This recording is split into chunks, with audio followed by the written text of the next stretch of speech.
there are a lot of words that could be used to describe Bayonetta, but the phrase I keep finding myself going back to is fucking ridiculous.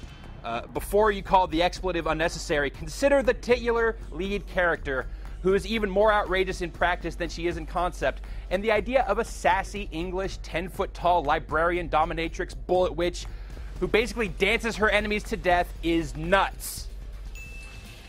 There's an intense hypersexuality to Bayonetta that will no doubt prove divisive for some, but weird gender politics aside, ultimately what matters is that Bayonetta is an action game bursting at the seams with enthusiasm.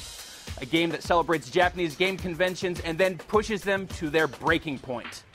The action in Bayonetta takes obvious and ample cues from Devil May Cry, primarily using a punch and a kick button with the occasional swirl of the analog stick for more advanced moves. You'll produce a nearly infinite string of consistently outlandish combos, the best of which turn Bayonetta's hairsuit into gigantic fists, feet, or monsters that reduce your enemies to red paste. These moves also temporarily move strategic bits of Bayonetta's outfit, furthering the game's peculiar stripper theme. Your guns are good for range attacks and generally just add to the fun, much like the torturous finishing moves you can perform that manifest Iron Maidens and guillotines for you to punish your foes with. Also key to the experience is Witch Time, which activates automatically when you dodge an enemy's attack at the last possible moment, and momentarily slows everything else in the world to a crawl. Usually Witch Time just serves to give you the advantage in a fight, though you'll occasionally need it to progress past certain obstacles. There are also a few fights that take place entirely in Witch Time, which adds just another layer of slow-motion chaos to the already overwhelming action. Despite how manic the fights can get, Bayonetta is surprisingly approachable, though don't take that as a euphemism for easy. This is a game less about rote combo memorization, which means that it can get a little mashy, but it still demands lots of crackerjack timing. It definitely scolds you for dying, putting a permanent mark on your record that has an adverse effect on your overall score, but it also gives you the tools to avoid it. Now, you'll gain access to additional weapons like a katana and alternate guns as you progress, and you'll also collect halos, which look suspiciously like the kinds of rings Sonic the Hedgehog can't seem to get enough of, that you can spend on new moves and various lollipops that restore health, make you temporarily invincible, or give your attacks more punch. Yep, Bayonetta's health item is a lollipop. Deal with it. The game breaks up the rhythm of group fights and multi-life bar-bearing boss encounters with delightfully nonsensical cutscenes, quick-time events, and big, amped-up homages to Sega arcade classics like Hang On and Space Harrier.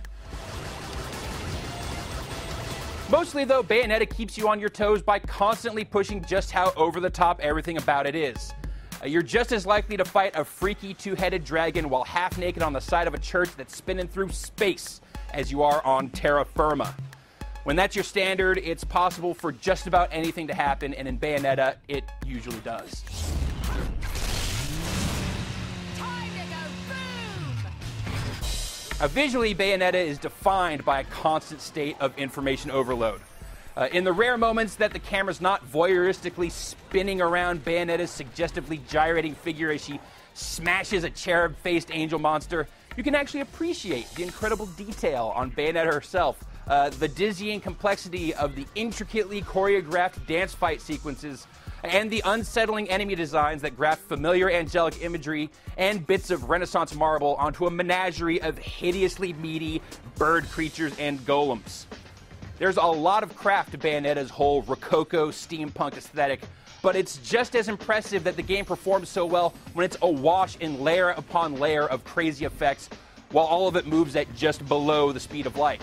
It can be a transcendental experience if it doesn't give you a splitting headache. Unfortunately, many of the kind words I have for Bayonetta are reserved for the Xbox 360 version, as the PS3 version suffers from crippling performance issues. Load times are bad, but what really kills it is the way the game stutters and chops through the action, dropping frames and bogging down at an almost constant rate. Bayonetta's gameplay, and really even its cinematics, put such a premium on speed and precision that the experience on the PlayStation 3 is thoroughly compromised. For as many different games as Bayonetta specifically recalls, there's really nothing quite like it. It's definitely going to be a divisive game for many, but whether you like it or not, I get the feeling that the developers made exactly the game they wanted to.